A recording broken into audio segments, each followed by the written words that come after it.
Bienvenidos a nuestro episodio número 5. Esto es Acláralo Podcast.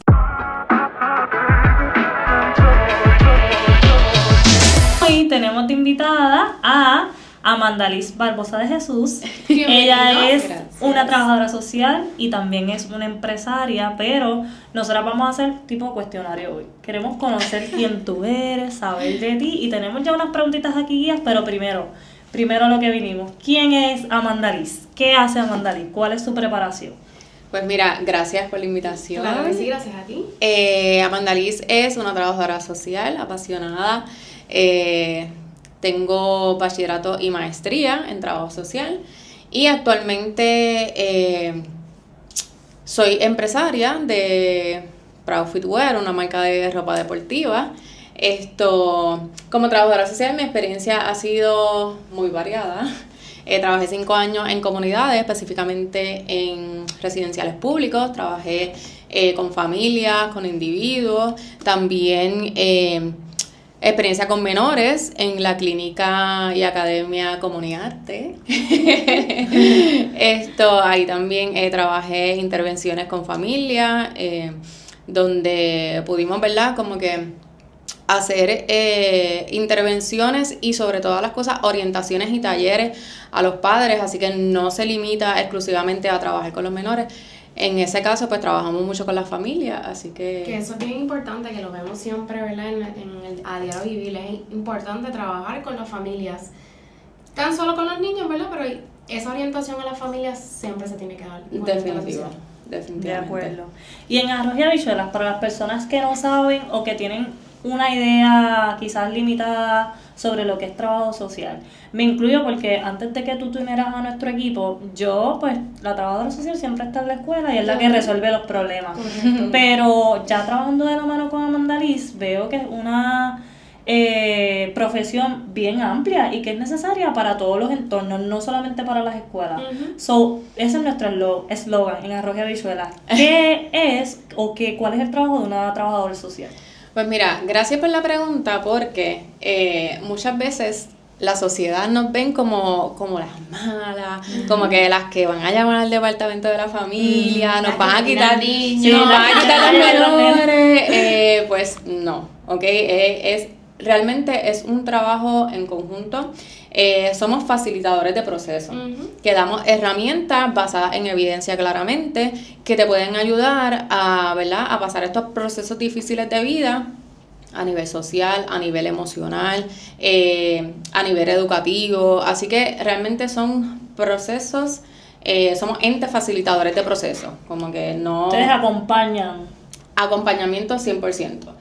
Muchas veces la gente no, porque la MISI, como nos dicen por ahí, o la TS, me ayudó. Y a mí me gusta siempre recalcar y decirle a la persona, no, te ayudaste tú, el cambio lo hiciste tú. Yo solamente fui una facilitadora del proceso.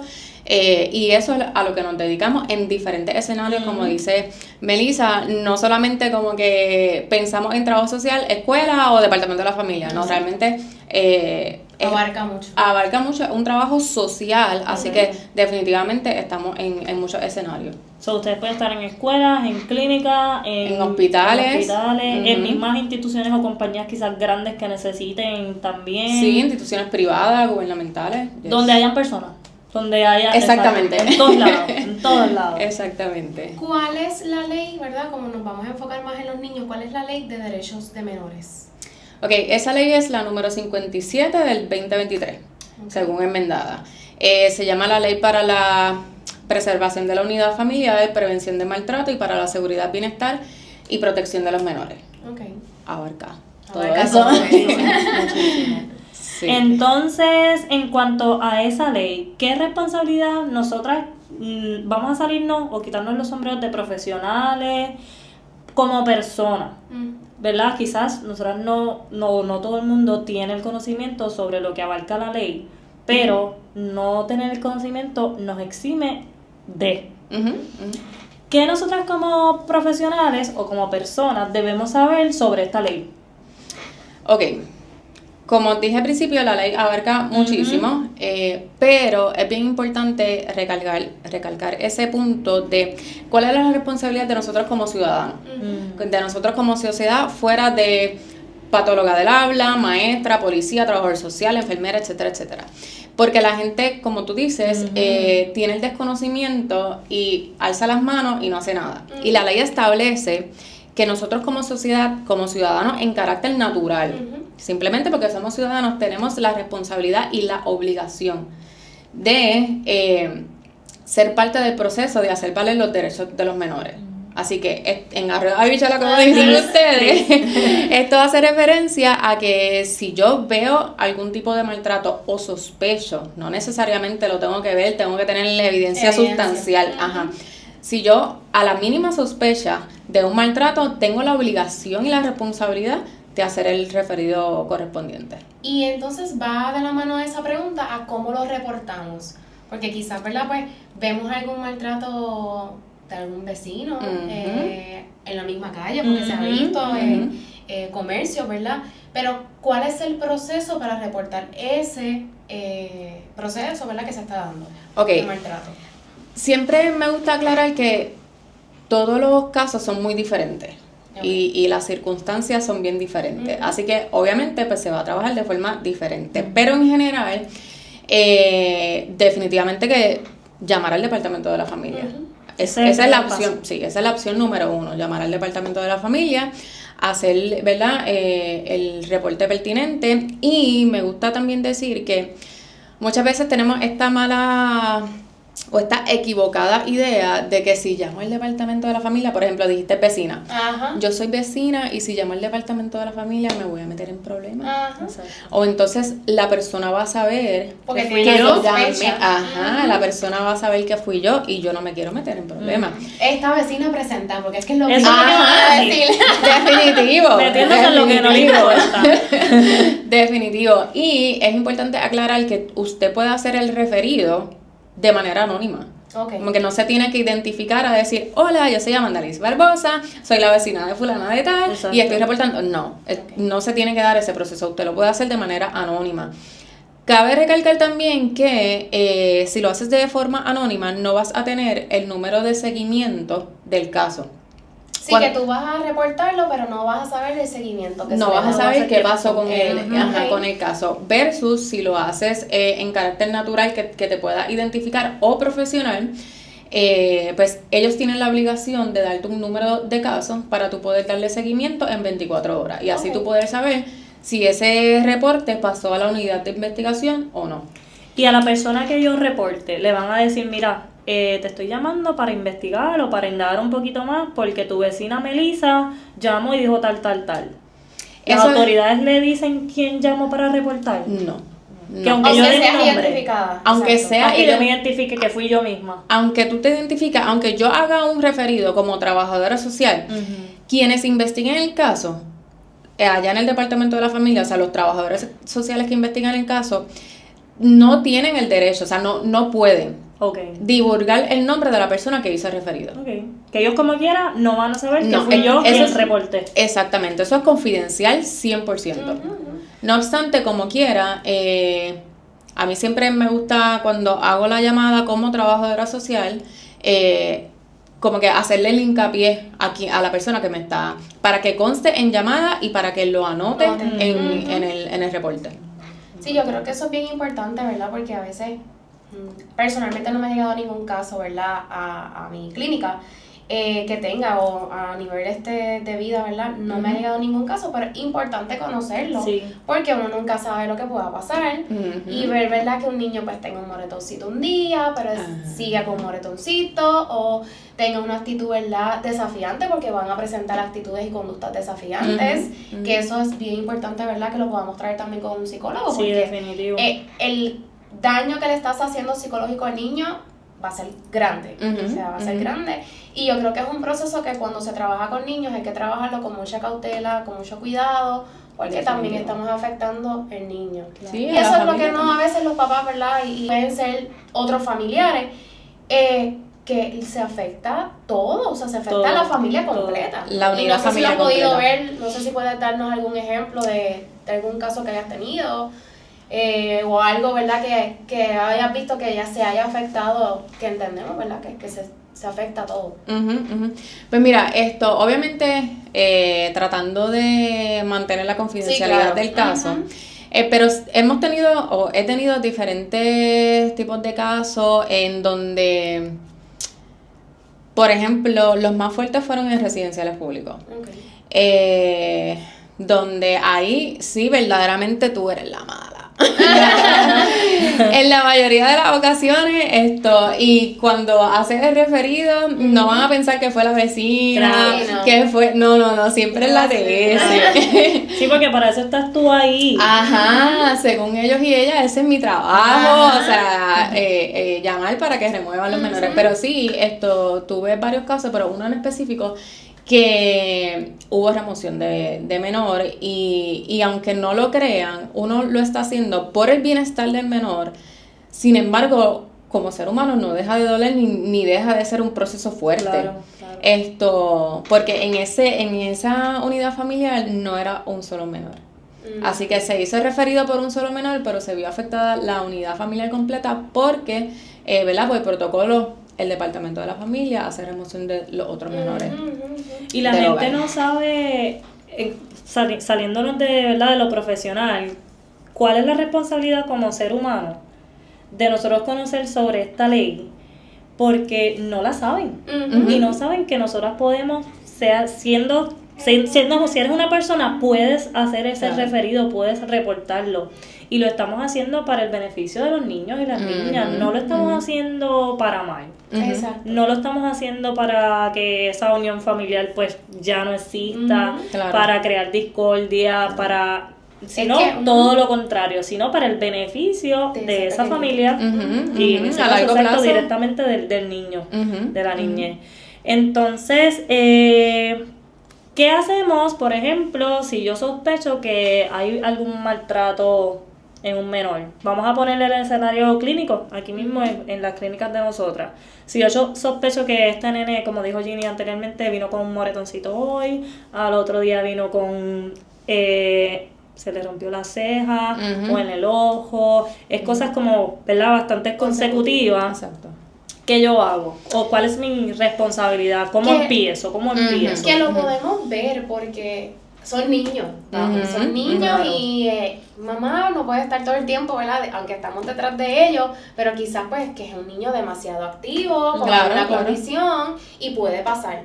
Pero a lo mejor, ¿verdad? Pues estamos viendo ciertas conductas en la familia que nos hacen pensar que pudiera haber quizás un tipo de maltrato. Sí, ok, vamos a tratar de empezar desde acá. Yo pienso que el proceso educativo de qué es maltrato es totalmente necesario en todas las áreas, como ciudadanos, como profesionales, por ejemplo, en las escuelas, en las clínicas, en todos los escenarios, porque pasa mucho que cuando damos talleres no pueden identificar estas banderas rojas o no las saben identificar. Estas banderas rojas en esta terapia me vino con un moretón. En la próxima terapia, it's okay. Pero entonces en la próxima terapia la ropa estaba rota, por ejemplo. Entonces son esos tipos de detalles que más allá de ser, voy a coger de ejemplo su profesión, más allá de ser terapista del habla, tenemos que estar pendientes porque estamos trabajando con menores. Correcto. Y también como terapista del habla, sí tienes una responsabilidad de hacer tu trabajo como terapista, pero también de hacer valer los derechos de los menores. Así que yo creo que es un proceso bien largo, que debe ser inminente en todos los escenarios para poder identificar, porque si no sabemos identificar, no vamos a hacer referencia. Y en el caso de, por ejemplo, qué hacer, mi mayor recomendación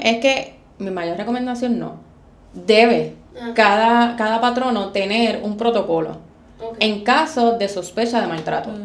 Y así todas las personas que estén en esa clínica o en ese ambiente laboral trabajen bajo un protocolo y trabajen en la misma dirección. Pues también deberíamos desarrollar quizás definir qué es maltrato y qué no, qué es negligencia y qué no en cada institución. Porque a lo mejor aquí yo pongo que es negligencia que venga todos los días con las medias rotas y sucios, pero a lo mejor en tu clínica no tienes ese requisito por ponerle un nombre. Lo que pasa es que ahí vamos a la educación de la ley, porque la ley no te dice en este lugar sí, en este lugar no. La ley dice que es la prevalencia de los derechos de los menores. Que ya entonces está establecido. Eso está establecido, punto. Ajá. Que no es como que aquí lo voy a hacer de una manera y en eso se hace de otra, por ejemplo. No. Ya está establecido que debe ser en todos los lugares lo mismo. Claramente. Y hablando de eso... Perdóname, para contestarte tu pregunta, esto lo identificas. Mi primera acción siempre va a ser orientar a la familia. Orientar a la familia, porque también nos hemos dado cuenta que en esas orientaciones a la familia también desconoce ¿verdad? No saben ni de los derechos del niño. Exactamente. No se están dando cuenta que están violando el derecho de su hijo, su hija, su nieto, etcétera.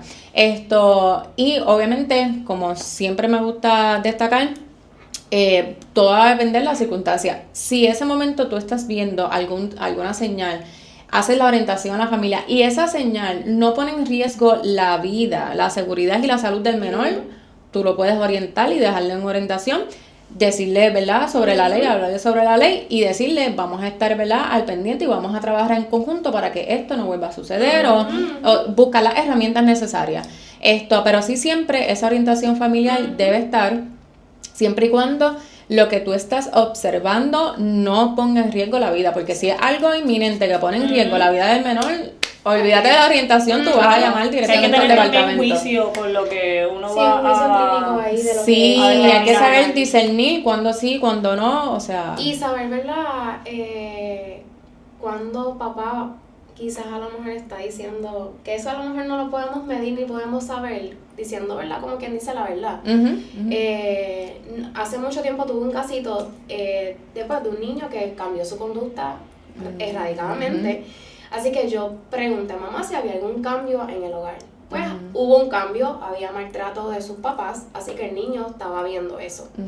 Así que eso es a donde tenemos que llegar. O sea, me importa que se cumplan los objetivos de la terapia a nivel de habla y lenguaje, pero yo no puedo seguir unos objetivos cuando el niño tiene una conducta que no está bien, porque era una conducta que era mala hasta hacia mi persona, cuando el niño llegaba y eso era Jimmy, y de momento todo cambió. Pues algo pasa, algo nos tenemos que dar cuenta, o sea, no fue que el niño a lo mejor tuvo un día, porque puede ser un día, está bien, pero cuando es como acabas de decir, cuando es consecutivo, cuando va pasando una semana, 2 semanas y la conducta sigue igual o peor, algo está pasando. Importante, eso también es maltrato.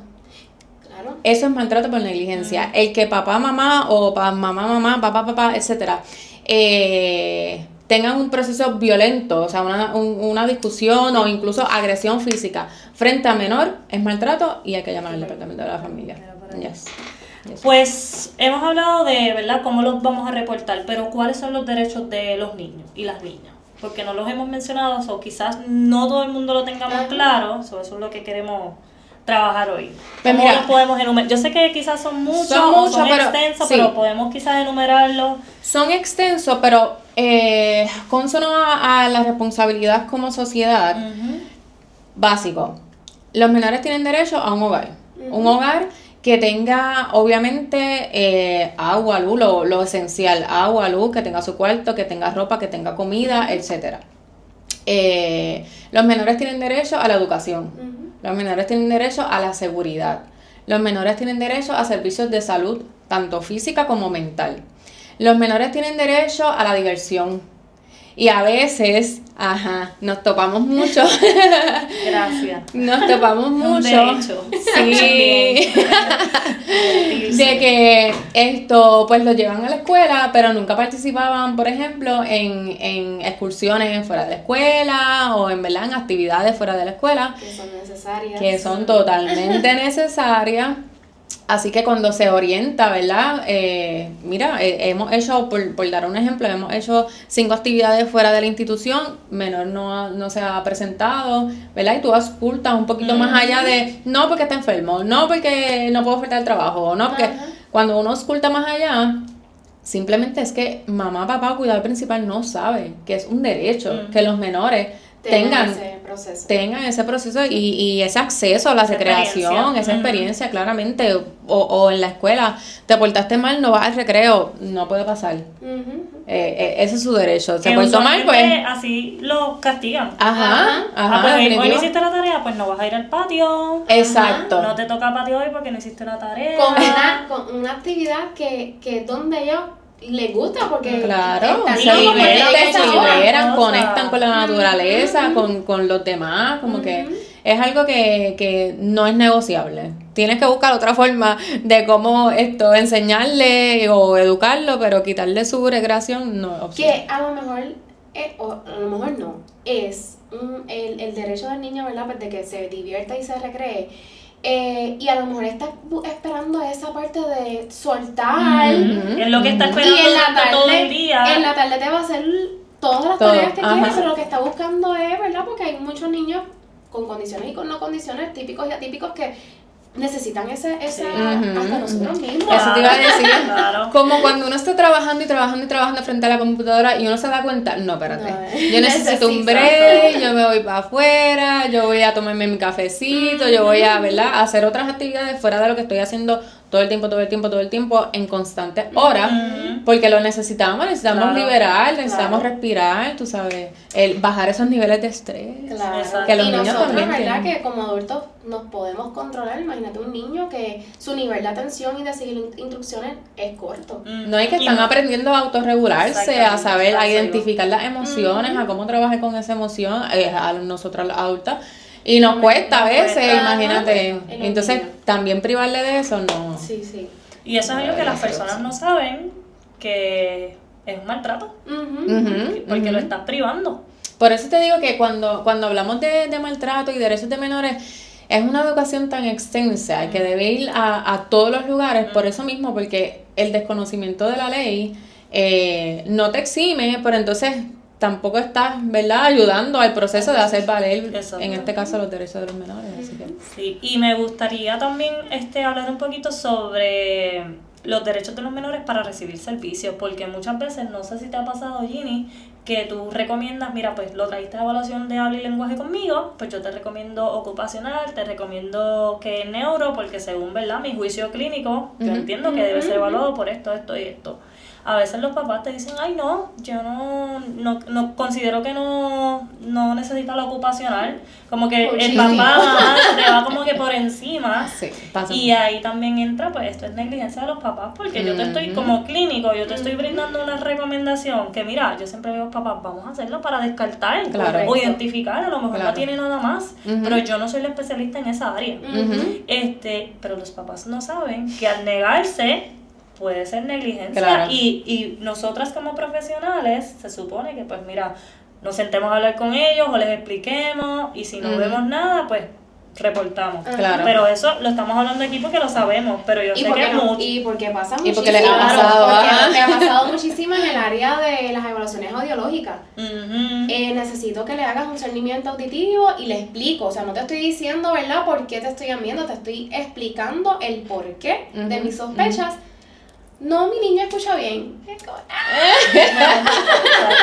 Y no solamente que él está siendo negligente por no seguir la recomendación del especialista, pero también está siendo negligente porque tú no sabes si tiene una pérdida auditiva, que es lo que está provocando la deficiencia en hablar el lenguaje. Que yo pienso que como las personas no sabemos los derechos realmente y que tenemos esa responsabilidad de hacerlos valer, porque a lo mejor podemos saber que los nenes tienen algún derecho, pero no sabemos la responsabilidad tan grande que tenemos para hacerlos valer en todos los entornos. Y es a veces bien triste y bien frustrante, porque a lo mejor yo sé, nosotras sabemos, pero quizás otras colegas u otras personas no saben. Y el trabajo se queda a mitad. Exactamente, definitivo. Mira, una de las cosas este podcast. Una de las cosas que yo me di cuenta en el proceso es que trabajar con menores es bellísimo. lo que no es tan bellísimo es trabajar con siempre los papás. Lo he dicho, siempre, desde que fui maestra lo he dicho desde el primer día, que es bien complicado. Sí, porque, sí.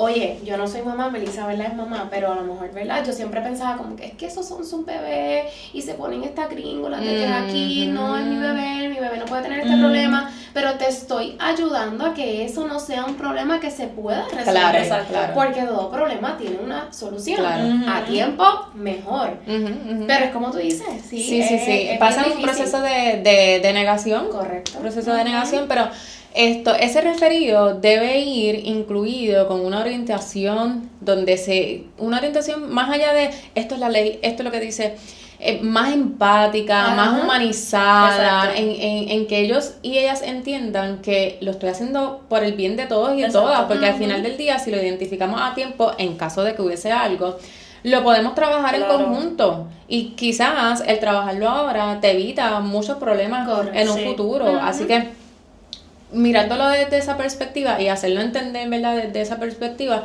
pues quizá podemos tener un mejor retorno en cuanto a la aceptación de ese referido. Pero en caso de que eso no pase, pues sí, definitivamente hay que también orientarlo de la mejor forma posible, de que el incumplimiento de estas recomendaciones, de no llevarlo, por ejemplo, a las evaluaciones, pues es negligencia.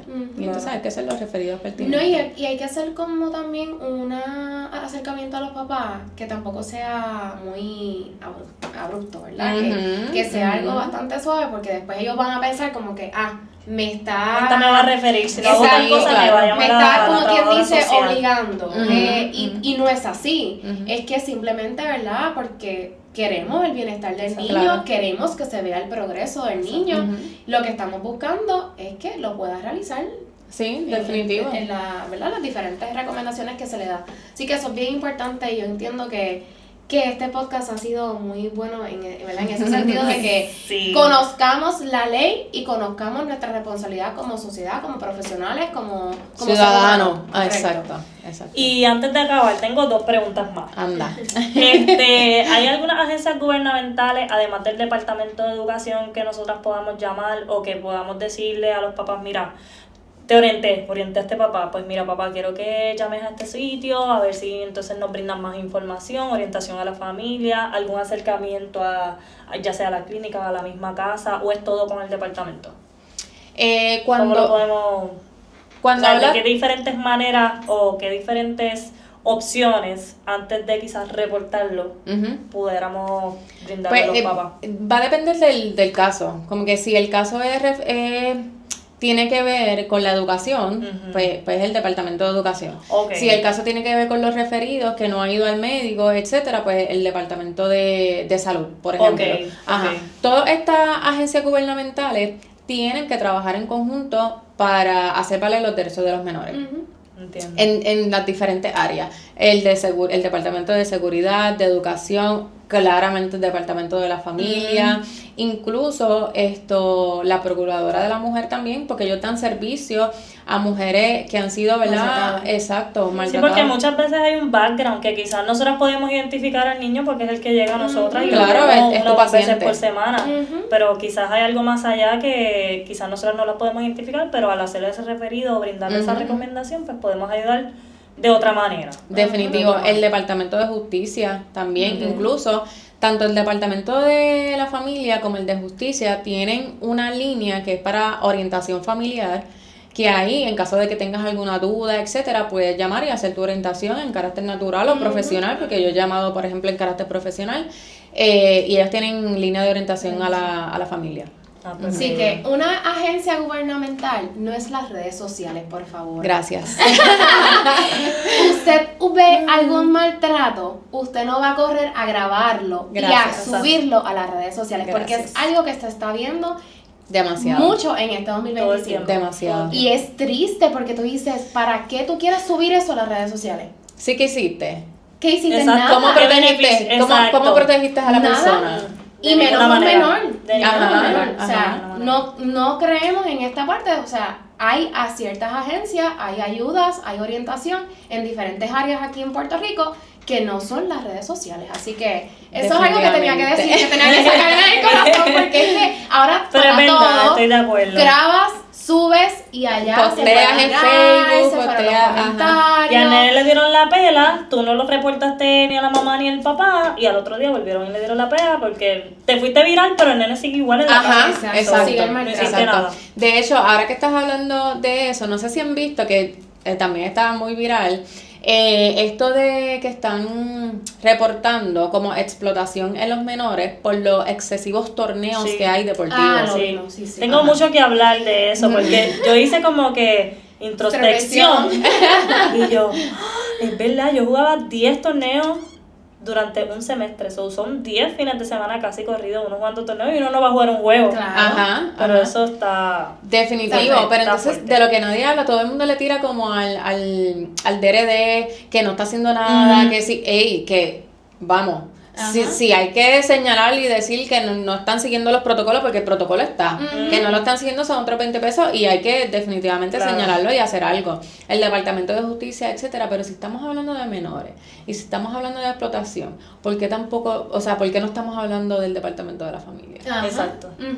Es una agencia que tiene que entrar en ese juego, claramente, porque no son los adultos que se están explotando en una cancha para después ir al restaurante y darse no, estamos hablando de menores. Así que todo esto se ha ido muy viral y todo el mundo hablando del Departamento de Recreación y Deporte y cómo enmendar el reglamento o cómo hacer valer el reglamento, pero ¿qué está pasando entonces? ¿Cómo lo podemos arreglar? Sí, porque es un conjunto, como estábamos hablando, todas estas agencias tienen que trabajar en conjunto para hacer valer los derechos de los menores. Y explotación, si es explotación, tenerlo a las 12 de la madrugada en un lugar de adultos, de bebidas, etcétera, también es explotación tenerlo a las 12 de la madrugada jugando yo no sé cuántos juegos, ¿entiendes? Para entonces después exigirle que saquen ahí y ver las clases. Correcto. Exactamente, porque solo está doblemente explotando, tanto deportivamente como académicamente. Claro, y se afecta todo, o sea, la familia, las relaciones que tienen con la familia también, o sea, se afecta definitivamente todo. Sí, nos da para hacer otro podcast. Sí. Bueno, la última pregunta que se la vamos a hacer a todas nuestras invitadas y nuestros invitados en Arroz y Habichuelas. ¿Qué te gustaría que la gente ya no tenga de mito sobre la profesión? Por ejemplo, en nuestra profesión la gente siempre dice como que, las patolas de las que enseñan la R. ¿Cuál es el mito que hay en tu profesión? Que tú dices, mira, la gente siempre piensa tal cosa y no es la realidad. Vamos a estar rompiendo aquí mitos de las profesiones. Pero ¿Cuál es el mito en tu profesión? El mito más común, ya lo dije, yo no estoy para llamar y quitarle los menores. No vas a quitar a ningún menor. No estamos para dañar, al contrario, somos facilitadores en el proceso y si usted como mamá, papá, etcétera, se envuelve en el proceso y también es facilitador, pues mira, todo está cool, todo está bien. Pero sí, no somos las que quitamos menores. O sea, en el caso de que haya que hacerlo, hay que hacerlo, valga la aclaración, hay que hacerlo. Pero si nos ponen ese sello como que, uy, la TS. En primera instancia piensan que eso es lo que tú vas a hacer. No, y entonces tienen, por ejemplo, qué sé yo, están dándose la cervecita y qué sé yo, y me ven, ay, la TS, y yo, pero, yo no soy guardia, ¿qué pasa? Yo no te voy a hacer nada. Ese es el mito. Realmente estamos para ayudar y para promover una sociedad, ¿verdad? Mejor. Claro. Pues esperamos que aprendan un poquito de este episodio. La pasamos brutal, ¿verdad? ¿No? Así. Oye, háblanos un poquito más antes de terminar de tu empresa. Porque, oye, recuerden que nosotros hablamos en el primer episodio que nosotros estábamos jugando beach tenis. Es verdad. Sí. Como queremos retomar esto debemos, ¿verdad? Pues hacerle la comprita aquí a Amanda sobre los uniformes, que nos veamos uniformadas. Mira, la recreación de los adultos también es importante, claro. ¿sabes? No todo es trabajo. Y necesaria, es verdad. Estoy de acuerdo. Pues mira, gracias por preguntar. Proud Fit Wear es una marca local, ¿verdad? De ropa y accesorios deportivos, pero lo más que me encanta y me fascina, obvio, de la marca es que los outfits pueden ser deportivos, pero también pueden verse, mira, Pero elegante, súper como- profesional y elegante, como este top bello y precioso. No, pero la realidad es que más allá de ser una marca de ropa, quise hacer como esta correlación entre lo deportivo y lo que es salud mental. Ujú. Así que hemos Me creado encanta. diferentes eventos donde trabajamos el mindset del atleta. Ok. Y entonces la realidad es que es una comunidad. Ujú. Más allá de voy a la tienda y compro, Exacto. es una comunidad muy bonita que se ha creado. Y ese es el fin, hacerte sentir y lucir proud de ti, de lo que has logrado, de lo que hiciste, de que hoy te pusiste el set y te fuiste a jugar beach tenis. Exacto. Hoy O te lo pusiste decidiste para janguear, Ajá, o para la exacto. entrevista. De- Yo creo que Definitivo. los outfits, ¿verdad? A nivel personal, ¿verdad? Y de todo, te hacen el día. Sí, Sí, Tú te se siente- dices por la mañana a trabajar o te pones un outfit para ir al gimnasio, para hacer el ejercicio, para hacer cualquier deporte y tú dices, oye, pero que Hoy me va a ir mejor. me siento cómoda, estoy orgullosa de lo que estoy viendo, de lo que estoy haciendo, así que está bien me bonito. encanta. bien Eso es bonito. proud, es lo que ella acaba de decir. No, y está brutal también porque tú lograste encontrar un balance entre, ¿verdad? Tener tu negocio de vender ropa deportiva y darle ese significado Sí, con el mindset. Me encanta. sí. La realidad es que al principio fue como que, ¿qué hace una trabajadora social vendiendo ropa deportiva? Eso te iba a decir, Ajá. pero no estás tan lejos, o sea, la misión o la visión de tu negocio no está lejos de lo que tú eres como profesional. Definitivo. Así que tú definitivo. lograste hacer ese balance súper bien. Yes. Así que te felicito, Y me estamos muy encanta. orgullosas de ti, siempre te lo digo. Gracias Espero que a tengas mí, mucho gracias a éxito. mí. Gracias por Igual. acompañarnos. Claro, gracias a ustedes, me encantó. La pasamos bien. Así que nada, nos vemos en el próximo episodio. Esperamos volver a tener a Amanda aquí para Yes. diferentes temas porque es un tema, ¿verdad?, que es bien interesante y que abarca muchas cosas. Así que en el próximo episodio ella va a estar hablando sobre otras cositas que vamos a estar conversando y quizás a lo mejor tengamos nuestro ¿Verdad? Pride. Anda. Proud. Nos vemos en la próxima, cuídense. Gracias. Chao. Bye.